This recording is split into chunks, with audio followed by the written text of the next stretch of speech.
প্রিয় উপস্থিতি এবং বার্সেলোনা প্রেস ক্লাবের সাংবাদিকবৃন্দ এবং মেহমানগণ, ধন্যবাদ সবাইকে। আসসালামু আলাইকুম।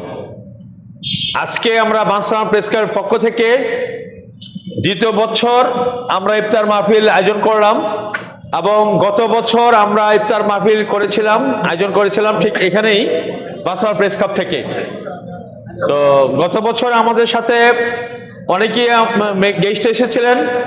তো আমরা আশা রাখি যে বার্সেলোনা প্রেস ক্লাব আমরা একটা মেসেজ দিব বার্সেলোনাবাসীকে যে আমরা সবসময় সকল অপরাধ, সকল অন্যায়, সকল দুর্নীতি, চাঁদাবাদী, সন্ত্রাসীর বিরুদ্ধে আমরা আমাদের লেখনী আমরা চালিয়ে যাব।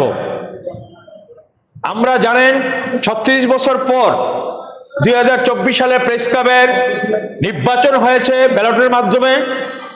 বার্সেলোনাপুর একমাত্র press club Barcelona press club যেখানে সকল মানুষের এবং সকল প্রশাসক, যেমন আমরা বিভিন্ন যেমন থানার সহায়তা, মডেল থানার সহায়তা, পুলিশের সহায়তায় এবং বিভিন্ন মহলের সহায়তায় আমরা ব্যালটের মাধ্যমে নির্বাচন করেছি।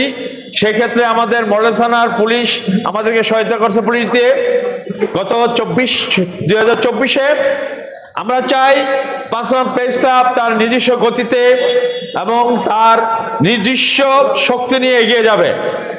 এবং 1988 সালে এই বার্সেলোনা প্রেস ক্লাব যিনি প্রতিষ্ঠা করেছেন, আমি আজকে ইফতার মাহফিলে তার আমি স্মরণ করছি এবং তার রুহের মাগফিরাত কামনা করছি।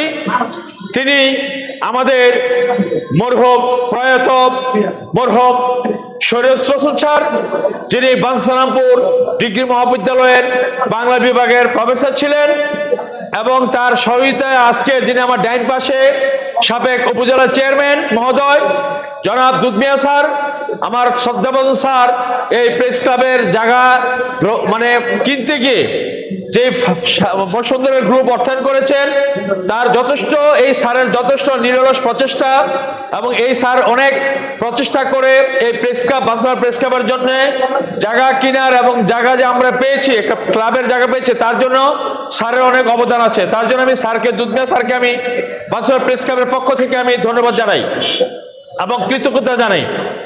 এবং বসুন্ধরা গ্রুপ আমাদেরকে এই প্রেস ক্লাব জায়গাটা কিনে দিয়েছেন।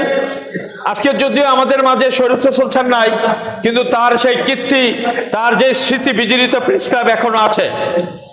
তো আমি একটা কথা বলবো, ভালো কাজ করতে গেলে দুষ্টরা পিছু লাগবে। ভালো